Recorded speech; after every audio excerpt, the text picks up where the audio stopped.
Welcome. और third वाला, ठीक है, धर्म की स्वतंत्रता पढ़ेंगे। धर्म की स्वतंत्रता का अधिकार, देखो यहाँ पे तो लिखा है धर्म की स्वतंत्रता का अधिकार, बट क्या हमें सच में धर्म की स्वतंत्रता का अधिकार है? क्या देखना भी 25 से 28 तक पढ़ेंगे, क्या हमें कहीं पर धर्म की स्वतंत्रता का अधिकार दिया गया है कि नहीं? आई डोंट थिंक, मैंने तो पढ़ा हो, प्रिम्बल भी शायद पढ़ा है। प्रिम्बल भी जब ये लिखना है तो इसके साथ प्रिम्बल भी लिख देना, ठीक है। उसमें थोड़ा सा कुछ है भी दिखाते हैं, पहले इसको पढ़ लें चारों। आर्टिकल 25, अंतःकरण क्या होता है? अपने मन में जो बात हम लोग सोचते हैं, ठीक है। और धर्म को अबाध रूप से मानने, आचरण और प्रचार करने की स्वतंत्रता, ठीक है। धर्म की स्वतंत्रता नहीं दिखी हमें, दिखा धर्म को अबाध रूप से मानना, हम स्वयं मान रहे हैं, धर्म का आचरण करना या धर्म का प्रचार करना, और अंतःकरण की स्वतंत्रता। चलो देखते हैं क्या है, पहले पढ़ के फिर वहां बताते हैं। लोक व्यवस्था, सदाचार और स्वास्थ्य, ये तीनों बाउंड्री है। जैसे आर्टिकल 19 में बोलने की स्वतंत्रता तो है, बट उस पर भी कुछ प्रतिबंध है, वैसे ही धर्म की स्वतंत्रता पर भी कुछ प्रतिबंध है, जैसे लोक व्यवस्था, सदाचार और स्वास्थ्य तथा इस भाग के अनुबंधों के अधीन रहते हुए सभी व्यक्ति को अंतःकरण और अंतःकरण की स्वतंत्रता। देखो, अपने मन में आप चाहे जो सोच रहे हो उसकी स्वतंत्रता है, बट धर्म की स्वतंत्रता नहीं दिखा हमें, है ना। हमें अंतःकरण की स्वतंत्रता, धर्म को अबाध रूप से मानने, आचरण करने और प्रचार करने का समान हक होगा। सबको इक्वल राइट है कि वो धर्म को अबाध रूप से माने, चाहे जो धर्म को मानना हो, ठीक है, चाहे जिस धर्म का आचरण करे, चाहे जिस धर्म का प्रचार करे, सबको समान हक है। बट धर्म की स्वतंत्रता नहीं दिखी हमें कि हमें धर्म की स्वतंत्रता है और सामने वाले को हम पीट डालें कि वो हमारा धर्म नहीं मान रहा, इसलिए धर्म की स्वतंत्रता दिखी ही नहीं हमें। अंतःकरण की स्वतंत्रता दिखी, हमारे मन में जो है वो हम अपने मन में मान सकते हैं, ठीक है, अपने विचार को अपने मन में रख सकते हैं, अपने विचार मन में चाहे जो विचार लाएं, चाहे जो सोच सकते हैं, ठीक है। ओके,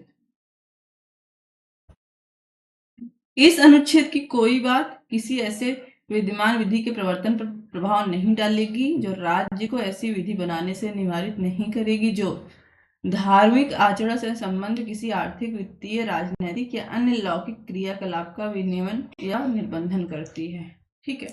पहले बोल रहा है हर व्यक्ति को समान रूप से अधिकार है अंतःकरण की स्वतंत्रता का, धर्म को अबाध रूप से मानने, प्रचार प्रसार का,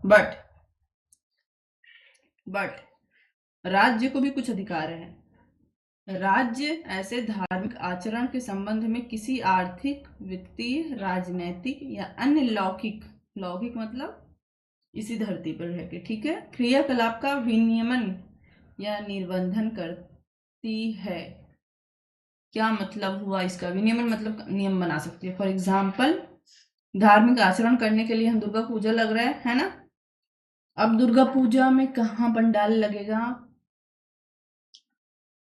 ठीक है, उस पर कितना खर्चा आएगा, ठीक है, और उसकी सुरक्षा इत्यादि कैसे होगी, ठीक है, कितना टाइम उस पर डीजे बज सकता है, लौकिक क्रिया, ठीक है, वगैरह वगैरह, ठीक है। इसका प्रबंध, इसका विनियमन, इस पर थोड़ा सा प्रबंधन कौन कर सकता है? राज्य कर सकता है, ठीक।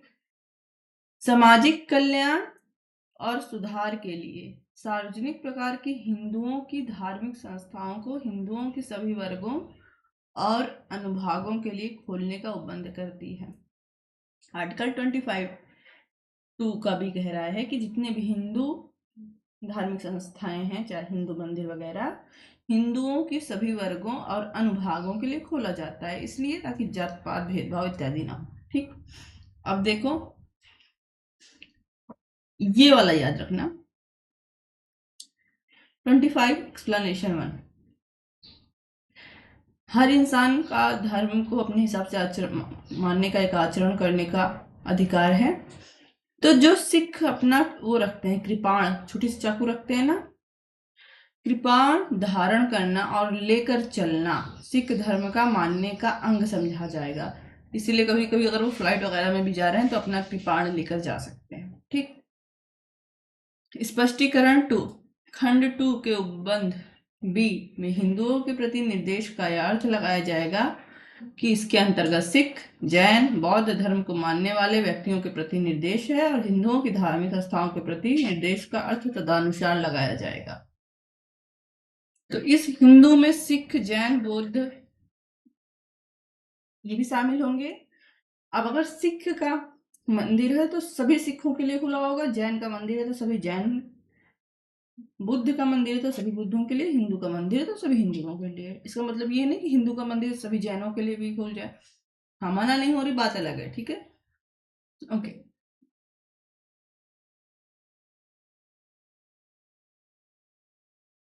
चलो,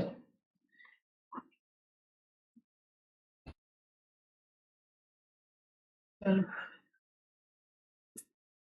सो जो अंतःकरण की स्वतंत्रता थी, अंतःकरण मतलब आप अंतरात्मा से क्या सोचते हो, ठीक है। अंतरात्मा की स्वतंत्रता है, आप अपने अंतःकरण में किसी बात को क्या सोचते हो, किस तरीके से मानते हो, ठीक है। उसकी स्वतंत्रता है। आप मन ही मन किसी को गाली दे रहे हो, उसकी स्वतंत्रता है, क्योंकि उससे सामने वाले को कोई फर्क नहीं पड़ रहा, ठीक है, ओके। आप अपने धर्म के बारे में चाहे जितना हाई होके सोचो, चाहे जितना फ्री होके सोचो, अंतःकरण की स्वतंत्रता है, इसको आप किसी पे थोप नहीं सकते। जब अंतःकरण की स्वतंत्रता आप किसी पर थोप रहे हो तो वो मान्य नहीं है। अब देखो, धर्म को मानने की, अपने धर्म को आप मानो, धर्म का अभ्यास करो। जैसे अभ्यास मतलब जैसे हम अपने धर्म को मानते हैं, ना पूजा करते हैं, ना पाठ करते हैं, ना कुछ करें, पर धर्म को मानते हैं, हाँ भाई हम हिंदू हैं, ठीक, चलो हम हिंदू हैं, अंतःकरण में मान रहे हैं, ठीक है, सिर्फ मन में, अंतःकरण में अच्छा, फिर उसके बारे में खूब हाई फाई सोच भी रहे हैं, ठीक है, अंतःकरण की हो गया। अब अभ्यास कर रहे हैं, पूजा पाठ भी कर रहे हैं, इसकी भी स्वतंत्रता है। अब हम गली गली में जाकर उसका प्रचार भी कर रहे हैं, इसकी भी स्वतंत्रता है। बट धर्म की स्वतंत्रता नहीं है। धर्म की स्वतंत्रता मतलब कि हमको धर्म की स्वतंत्रता है और हम उसको जाके किसी और के ऊपर थोपे, ठीक है, ये चीज नहीं होगा, क्योंकि ये सब हमको नहीं दिखा, यहाँ तो नहीं दिखा, प्रिंबल में है। लेकिन सार्वजनिक व्यवस्था, पब्लिक सुरक्षा के लिए, नैतिकता मोरलिटी के लिए और स्वास्थ्य के अधीन आप अपने धर्म का प्रचार कर रहे हो, लेकिन उसे सार्वजनिक व्यवस्था नहीं बिगड़नी चाहिए। आप अपने धर्म का प्रचार कर रहे हो, लेकिन उससे मोरलिटी नहीं बिगड़नी चाहिए कि हम अपने धर्म भगवान को प्रचार करने के लिए दूसरे को भगवान को उल्टा सीधा बोलना शुरू कर दें, ठीक है। हम अपने धर्म का प्रचार कर रहे हैं, लेकिन उसके लिए फॉर एग्जाम्पल एक चला है, देखे हो उसमें क्या कहते हैं, और उसको यहाँ पे नहीं बोलेंगे, नहीं तो नैतिकता फर्क पड़ जाएगा। सबसे कहें कि लो क्या कहते हैं, भीड़ इकट्ठा कर लिए, भीड़ का कोई प्रबंध नहीं किए, ठीक है, धर्म का प्रचार के लिए, सबसे पहले दौड़ो, सबकी जान खतरे में पड़ गई, स्वास्थ्य खतरे में पड़ गया, जैसे कोई गंदा पानी देने लगे, पियो इसको, इसको पीकर तुरंत तुम लोग स्वर्ग जाओगे, जन्नत जाओगे, है ना, स्वास्थ्य खतरे में नहीं डालना है, ओके। तो धर्म की स्वतंत्रता, धर्म को मानना, अभ्यास करना, प्रचार करना पर कुछ प्रतिबंध हैं। आप हरदम फ्री होकर हर काम नहीं कर सकते। राज्य की क्या भूमिका है, 25(2) में बोला गया है कि धर्मनिरपेक्ष गतिविधियों का नियमन कर सकता है। क्या मतलब हुआ, मतलब धर्म से संबंधित कुछ कार्य हो रहा है, लौकिक कार्य हो रहा है, मान लो कि धार्मिक कार्य, दशहरा हो रहा है, अभी सुल्तानपुर में देखना हो वो दुर्गा पूजा होगा, अब पंडाल वगैरह जो लगेगा, इन सब के बारे में, कब पंडाल लगेगा, कहाँ लगेगा, कौन सी व्यवस्था से लगेगा, इन सब के बारे में नियमन राज्य बना सकता है, ठीक है। ये तुम्हारे धार्मिक अधिकार में हस्तक्षेप नहीं है, ये लोक व्यवस्था बनाए रखने के लिए, ठीक है। सामाजिक कल्याण और सुधार के लिए कानून बना सकता है, ठीक है, जैसे कि हमने देखा कि सभी हिंदुओं के लिए सभी हिंदू संस्थाओं का खुला रहना, ठीक है, ताकि जाति पात ना हो, भेदभाव ना हो, सामाजिक कल्याण हो सके, ठीक है। और एक चीज और था, एक्सप्लेनेशन वन याद रखना है, कृपाण धारण करना तथा उसको लेकर हम नहीं, सिख, उसको लेकर ट्रेवल करना, किसका अधिकार, धार्मिक अधिकार है सिखों का,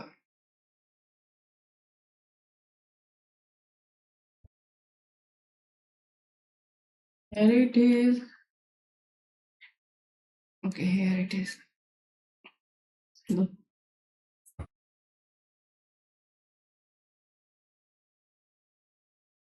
क्या होता है ना कि ये इसका अगर 1 सेकंड के लिए भी ना पेन का ये पॉइंट से नज़र हटती है तो पता नहीं चलता कहाँ गया। ठीक है। प्रमुख मामले हैं जैसे बिजो इनोमल, ठीक है, ये भी इम्पोर्टेंट केस है। बिजो इमैनुअल बहुत इम्पोर्टेंट केस है, ठीक है। अब देखो बिजो और ये क्या कहते हैं, सबरीमाला केस तो सुना ही होगा, है ना। आनंद मार्गी केस भी इम्पोर्टेंट है, थोड़ा सा हम बता दे रहे हैं यहाँ पे। देखो क्रिश्चियन होते हैं, एक क्रिश्चियन होते हैं, जैसे हमारे में कास्ट होती है हिंदुओं में, मुस्लिमों में सिया सुन्नी होते हैं, क्रिश्चियन में होते हैं कैथोलिक प्रोटेस्ट, ठीक है, जो भी होते हैं। उसी में एक समुदाय और होता है, ये समुदाय इधर ये 1920 के आसपास पैदा हुआ था, ठीक है, उत्पन्न हुआ था, मतलब विचारधारा आई थी। ये जो क्रिश्चियन होते हैं ना, ये सिर्फ अपने इनको जीसस को मानते हैं, और आई थिंक अमेरिका में कि ब्रिटेन में उत्पन्न हुई थी। इसके अलावा ये किसी चीज में नहीं मानते, ये यहाँ तक कि देश सेवा में भी नहीं मानते, ठीक है, कि हमें आर्मी में नहीं जाना। पहली बात इनका रूल है कि हमें आर्मी में नहीं जाना, ठीक है, हमें ऐसा कोई काम नहीं करना जिससे देश का फायदा हो, इत्यादि इत्यादि नहीं मानते। तुमने देखा होगा अभी जस्ट पिछले लास्ट ईयर 2000 क्या चल रहा है 25, और मैं कब थी यहाँ पे 2024 के में स्टार्टिंग में, 2023 के लास्ट में हुआ था, केरल में हुआ था बम ब्लास्ट, ठीक है, चर्च में हुआ था। तो इन्हीं लोगों का चर्च था वो, इसका मतलब इन्हीं लोगों ने किया था ऐसा नहीं है, ठीक है, वो दूसरे लोग थे, बता रहे हैं कौन किया था।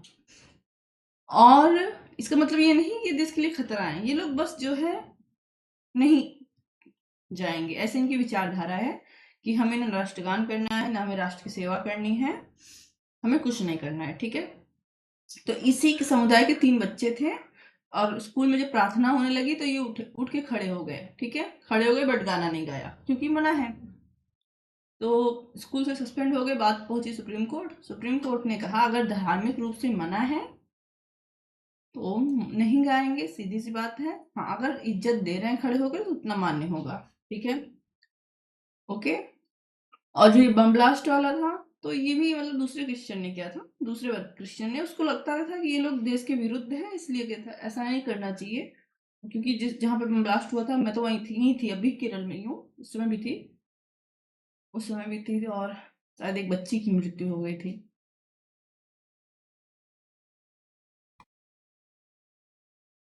और जब उससे पूछा गया कि आपने बम ब्लास्ट क्यों किया, तो उसने कहा कि ये लोग जो है देश के खिलाफ हैं, ऐसा वैसा जो भी है, ठीक है, ओके। तो क्रिश्चियन थे वो लोग, और उस जिस विचारधारा से थे उसमें जो है राष्ट्रगान वगैरह नहीं गाया जाता। सबरीमाला में क्या है, 10 साल से ऊपर और 50 साल से अंदर की महिला को सबरीमाला मंदिर में नहीं जाने दिया जाता। सबरीमाला मंदिर सबरी माता का नहीं है, ठीक है, पुरुष देव का है, कोई मेल गॉड का, और कहा जाता है हनुमान जी के कोई अवतार थे, ठीक है। और इसलिए नहीं दिया जाता क्योंकि महिलाओं को मंथली जो पीरियड आता है, इसलिए उनको अशुद्ध माना जाता है।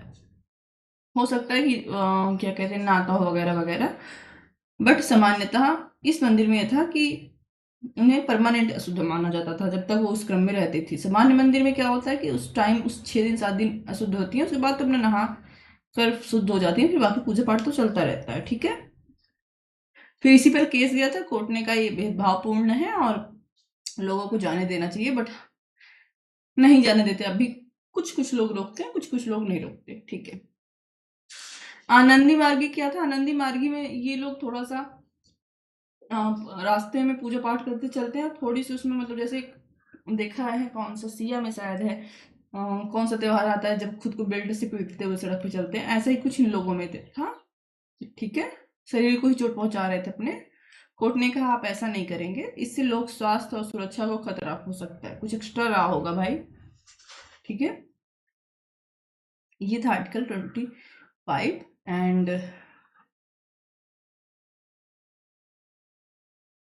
चलो आर्टिकल 26 धार्मिक कार्यों के प्रबंध की स्वतंत्रता, जब धार्मिक आचार नहीं, प्रचार इत्यादि कर रहे हैं तो अपने धार्मिक कार्य को कर रहे हैं, मान रहे हैं, तो उसके लिए भी कुछ स्वतंत्रता होगी। लोक व्यवस्था, सदाचार और स्वास्थ्य, लेकिन इसमें भी ये तीनों प्रतिबंध लागू होंगे। तीनों प्रतिबंध याद कर लेना, ठीक है।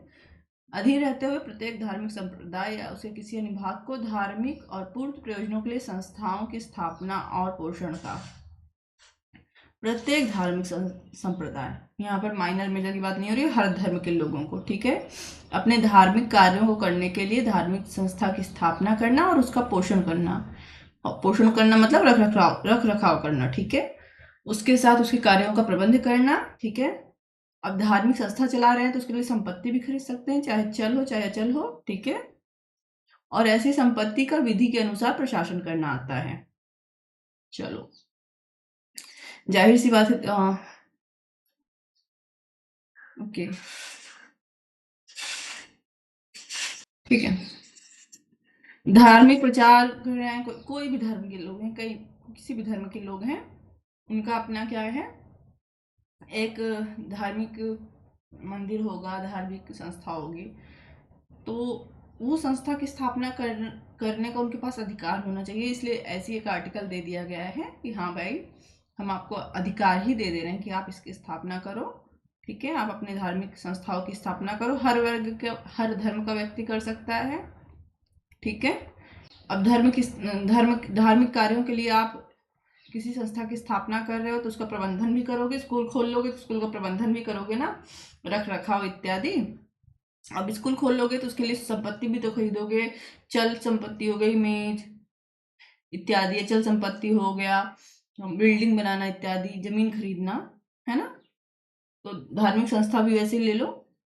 सार्वजनिक व्यवस्था, नैतिकता और स्वास्थ्य के अधीन होगा। ये तीनों प्रभावित नहीं होने चाहिए, ठीक है। ओके,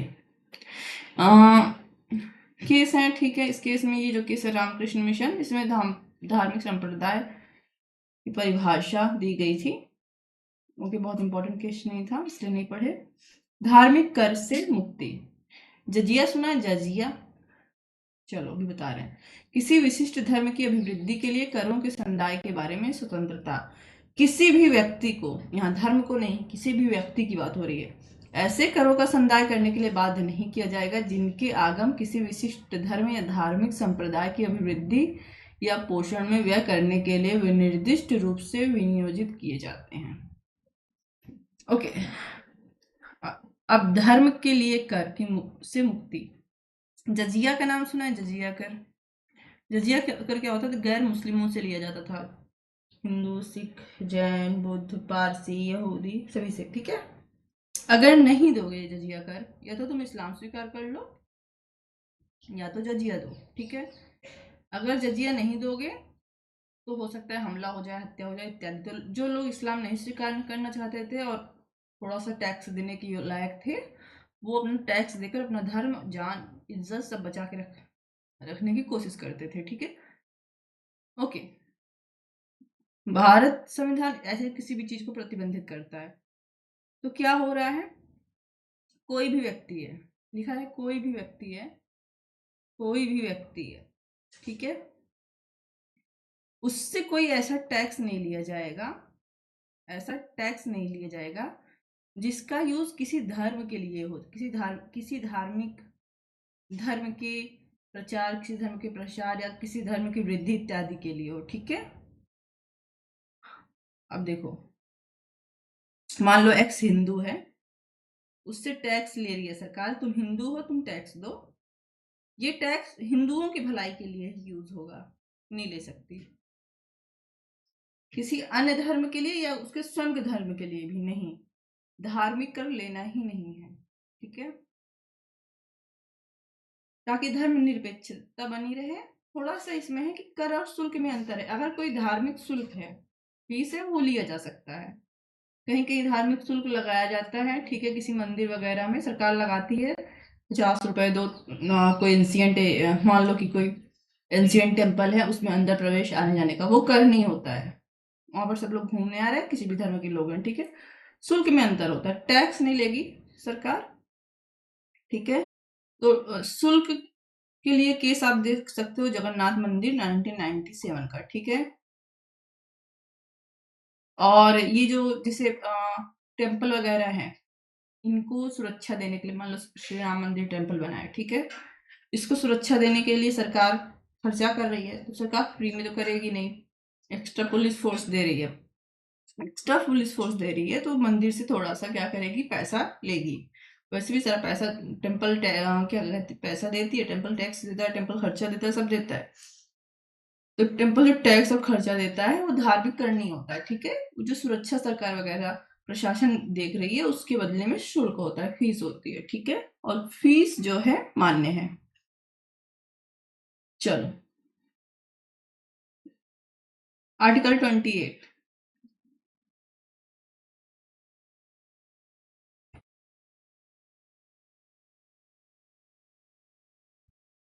शिक्षा संस्थानों में धार्मिक शिक्षा या धार्मिक उपासना मैम 2 मिनट बचा है। ओके चलो, आर्टिकल 28, कुछ शिक्षा संस्थाओं में धार्मिक शिक्षा या धार्मिक उपासना में उपस्थित होने के बारे में स्वतंत्रता। राजनिधि से पूर्णता पोषित किसी शिक्षा संस्था में कोई धार्मिक शिक्षा नहीं दी जाएगी। पहली बात, अगर कोई स्कूल है जो राज्य के पैसे पे चल रहा है, वहां पे कोई धार्मिक शिक्षा बिल्कुल नहीं दी जाएगी। दूसरी बात, खंड एक की कोई बात ऐसी शिक्षा संस्था पर लागू नहीं होगी जिसका प्रशासन राज्य तो करता है किंतु जो किसी विन्यास या न्यास के अधीन स्थापित हुई है, जिसके अनुसार उस संस्था में धार्मिक शिक्षा देना आवश्यक है।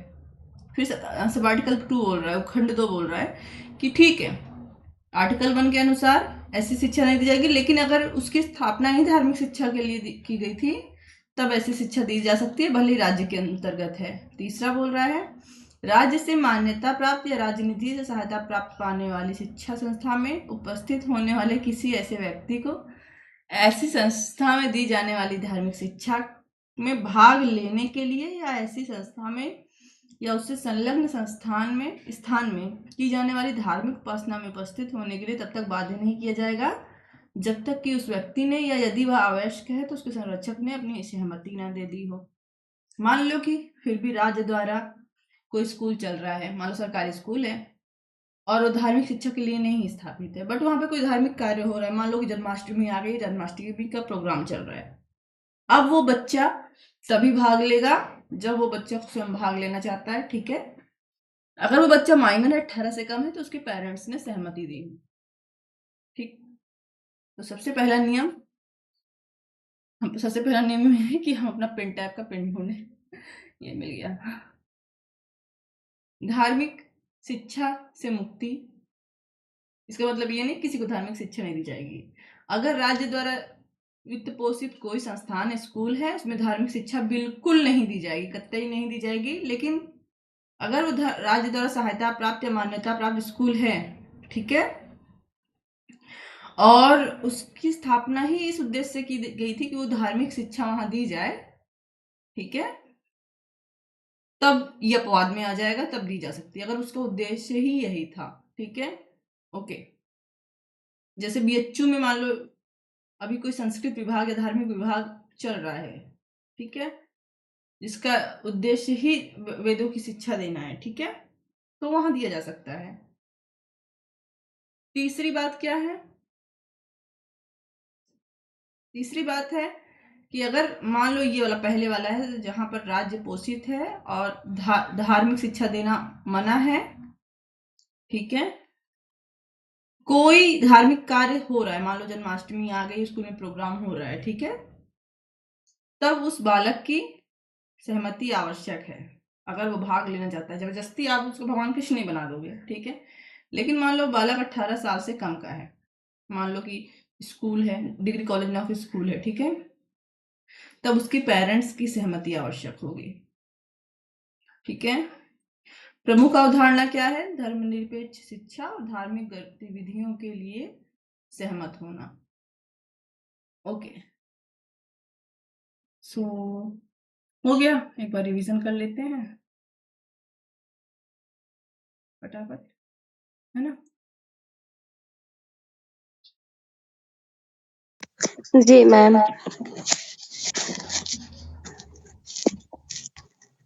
तो सबसे पहले धर्म की स्वतंत्रता, यहाँ भागे जा रहे भैया। अरे अच्छा, ये रह गया, केस रह गया था ना, बीच में ऐड कर दिया। प्रमुख मामले अरुणा रॉय का, ठीक है, ये भी इम्पोर्टेंट है, ये हम लोग देखेंगे क्वेश्चन आंसर में। ये वाला उतना इम्पोर्टेंट नहीं है, चलो थोड़ा सा रिवीजन कर लेते हैं।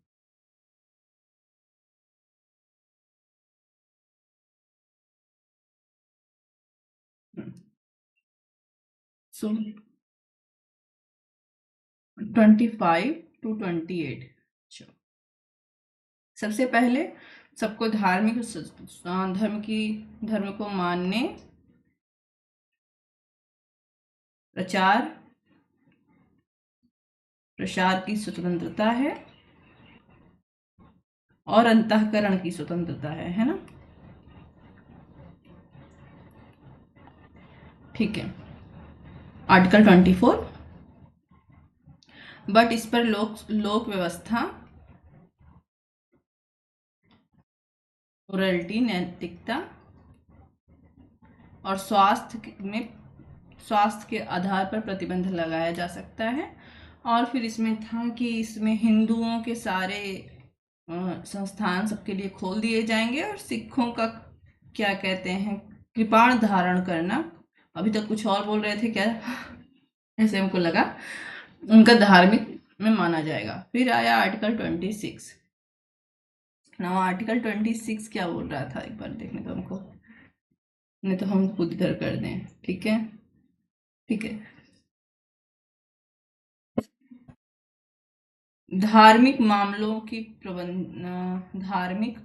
के लिए अपने कोई भी क्या कहेंगे, बिल्डिंग वगैरह, मतलब संस्थानों की स्थापना, ठीक है, संस्थानों की स्थापना करना। और आर्टिकल 27 बोल रहा है कोई कर नहीं लगाया जाएगा किसी पर जिसका यूज किसी धर्म की वृद्धि के लिए हो, ठीक है, ऐसा कोई कर नहीं लगाया जाएगा। एंड आर्टिकल 28 कह रहा है कि राज्य पोषित या मान्यता प्राप्त संस्था में कोई धार्मिक शिक्षा नहीं दी जाएगी। अपवाद क्या होगा, पहला कि वो इस उद्देश्य ही अगर उसकी स्थापना हुई है कि धार्मिक शिक्षा दी जाए तब दी जाएगी। दूसरा, अगर मान लो कि वहां पर कोई प्रोग्राम हो रहा है तो उस बालक अगर माइनर है तो पेरेंट्स की क्या हो, सहमति। चलो, ये था धार्मिक स्वतंत्रता, ठीक है, हो गया। चलो, ओके, एक सेकेंड।